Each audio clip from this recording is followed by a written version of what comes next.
Selamat pagi anak-anak. Salam semangat di hari Kamis yang manis.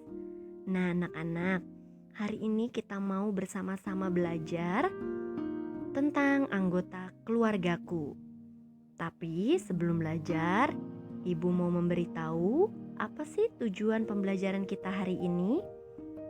Nah, anak-anak, dengan belajar mengenai anggota keluargaku, kita dapat menyadari akan peran serta anggota keluarga dalam kehidupan kita.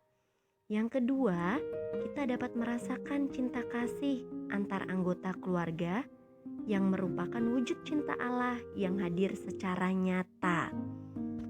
Tapi sebelum kita belajar, kita mau berdoa dulu ya anak-anak, supaya proses belajar kita diberkati oleh Tuhan dan diberi kelancaran sampai nanti berakhirnya pelajaran. Yuk, dengan rendah hati kita hening sejenak. Kita awali dengan tanda kemenangan kita dalam nama Bapa dan Putra dan Roh Kudus. Amin. Tuhan Yesus yang baik, terima kasih karena aku diberi kakak dan adik. Berkatilah kami agar kami saling mencintai. Amin. Santa Maria della Strada, doakanlah kami. Amin. Dalam nama Bapa dan Putra dan Roh Kudus. Amin. Terima kasih ya anak-anak, kalian sudah berdoa dengan sikap yang baik. Anak-anak, Ibu Devi punya gambar nih. Ada berapa gambarnya? Ada 5. Nah, gambar yang pertama ada kakak yang sedang menemani adiknya belajar. Kemudian yang kedua, ada gambar keluarga yang sedang makan bersama. Yang ketiga, ada gambar kakak yang menemani adik bermain, yang menjaga adiknya ya. Kemudian yang keempat, ada gambar keluarga yang sedang berdoa bersama-sama. Dan yang kelima, ada gambar keluarga yang sedang bersama-sama membersihkan rumah. Nah, anak-anak, gambar-gambar tersebut merupakan contoh kasih sayang dalam keluarga. Apakah kalian juga melakukan kegiatan-kegiatan seperti pada gambar? Ini adalah contoh bukti bahwa orang tua mencintai anak-anaknya. Begitu juga anak-anak yang mencintai orang tuanya. Kakak mencintai adik dan adik juga menyayangi kakaknya. Tuhan sangat senang loh kalau melihat kita saling mencintai. Jadi, kalau kita bisa melakukan hal-hal seperti ini, apa yang akan terjadi dalam kehidupan kita?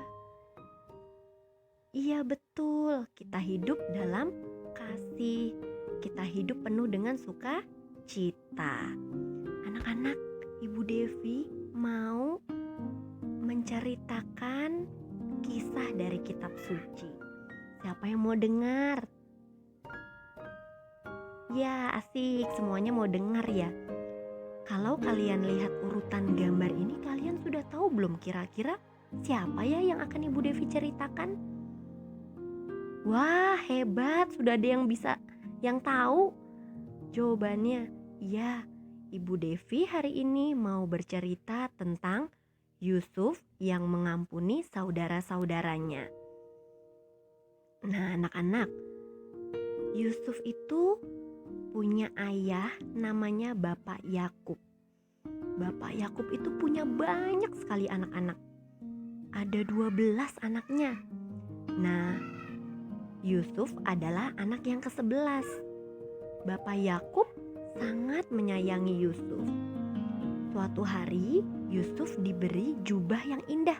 Coba kalian lihat gambar nomor 3. Indah bukan? Jubah yang dimiliki Yusuf berwarna-warni. Nah, suatu kali Yusuf bermimpi. Ia bermimpi ada 7 bulir gandum, dan ke-7 bulir gandum itu sujud menyembah bulir gandum milik Yusuf. Selain bermimpi tentang bulir gandum, ia juga melihat 7 bintang, matahari dan bulan yang semuanya sujud kepadanya. Nah, Yusuf menceritakan mimpi-mimpinya itu kepada kakak-kakaknya. Tapi apa yang terjadi? Mengapa Yusuf berpikir bahwa ia lebih hebat daripada kita? Yusuf, apakah kamu pikir akan menjadi raja dan berkuasa atas kami? Kata kakak-kakaknya. Saudara-saudara Yusuf menjadi sangat benci kepada Yusuf karena ia sudah diberikan jubah yang indah. Kemudian ia mengatakan mimpi-mimpinya. Itu membuat kesal saudara-saudaranya. Nah, karena kekesalannya itu, apa yang terjadi kemudian? Coba dilihat di gambar nomor 6. Iya, betul. Jadi Yusuf dimasukkan ke dalam sumur yang kering. Mereka saudara-saudaranya berniat untuk meninggalkannya mati di dalam sumur. Tetapi kemudian datanglah sekelompok pedagang yang akan pergi ke Mesir. Mereka segera mengubah niatnya. Yusuf dijual kepada pedagang dan Yusuf dibawa ke Mesir. Dan apa yang terjadi? Saudara-saudaranya mengatakan bahwa Yusuf sudah mati dimakan binatang buas. Bapak Yakub menjadi sangat sedih anak-anak. Ia kehilangan salah satu anak yang sangat disayanginya. Ketika sampai di Mesir, tidak hanya dijadikan budak, tapi ada yang memfitnah Yusuf dan memasukkannya ke dalam penjara.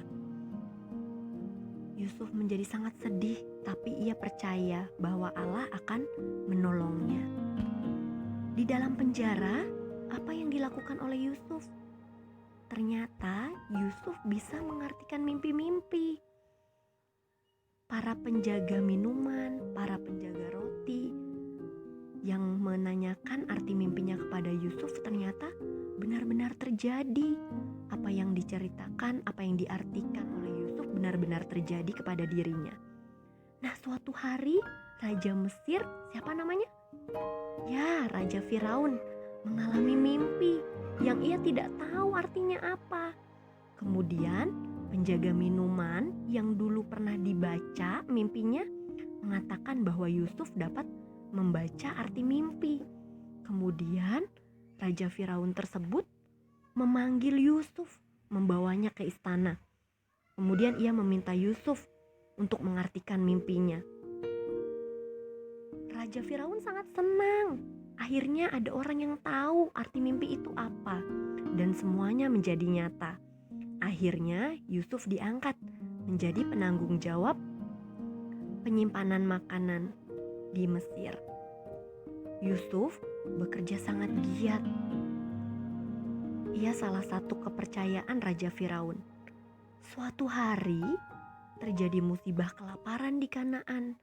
Semua persediaan makanan habis, sehingga saudara-saudara Yusuf harus pergi ke Mesir untuk mencari bahan makanan. Sesampainya di Mesir, apa yang terjadi anak-anak? Ya, mereka bertemu dengan Yusuf, tapi mereka tidak mengenalinya karena Yusuf sudah berubah. Yusuf memakai kalung emas, bajunya bagus. Ia menjadi seorang kepercayaan raja. Nah, Yusuf sangat sedih melihat saudara-saudaranya kelaparan. Ia pun akhirnya menceritakan bahwa sesungguhnya ia adalah Yusuf yang dijual ke pedagang di Mesir. Saudara-saudaranya begitu sangat gembira melihat Yusuf dan mereka meminta maaf karena mereka sudah berbuat jahat kepada Yusuf. Dan bagaimana reaksi Yusuf? Ya anak-anak, Yusuf memaafkan. Yusuf mengampuni saudara-saudaranya yang telah berbuat jahat kepadanya. Nah anak-anak, itulah cerita Yusuf. Kalau kamu jadi Yusuf, apakah kamu melakukan hal yang sama?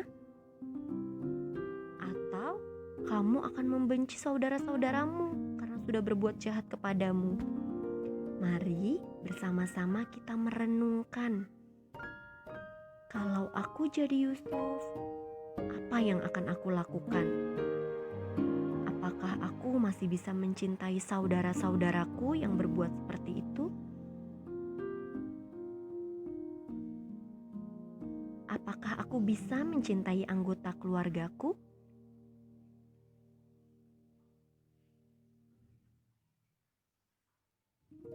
Pasti bisa ya anak-anak? Iya, kalau kita mengampuni, kalau kita mau memaafkan, Tuhan akan menjaga kita senantiasa. Nah, anak-anak, Ibu Devi memberikan sedikit rangkuman untuk pelajaran hari ini. Kalian dengarkan ya baik-baik. Dalam keluarga ada anggota keluarga. Ada siapa? Ada ayah, ada ibu, dan juga anak-anak. Ayah dan ibu sangat mencintai anak-anaknya. Anak-anak juga mencintai orang tuanya. Tuhan senang kita saling mencintai dalam keluarga. Seperti Yusuf yang sangat mencintai bapaknya dan saudara-saudaranya. Biarpun Yusuf pernah dijual saudara-saudaranya, tetapi Yusuf tetap menolong ketika terjadi bencana kelaparan. Sikap kita terhadap anggota keluarga haruslah sopan, saling menghormati, saling menghargai, dan saling menolong bila mengalami kesulitan. Anggota keluarga kita adalah anugerah Tuhan. Kita perlu bersyukur kepada Tuhan yang telah memberikan anggota keluarga yang baik kepada kita. Setuju anak-anak? Bagus. Nah anak-anak, pelajaran kita hari ini sudah selesai. Mari kita tutup pembelajaran kita hari ini dengan berdoa bersama-sama. Kita siapkan hati kita siapkan pikiran kita, bersikap doa yang baik dalam nama Bapa dan Putra dan Roh Kudus. Amin. Tuhan Yesus yang baik, Engkau memberiku keluarga yang baik. Berkatilah kami agar selalu mencintai dan saling membantu satu sama lain. Amin. Santa Maria della Strada, doakanlah kami. Amin. Terima kasih ya anak-anak.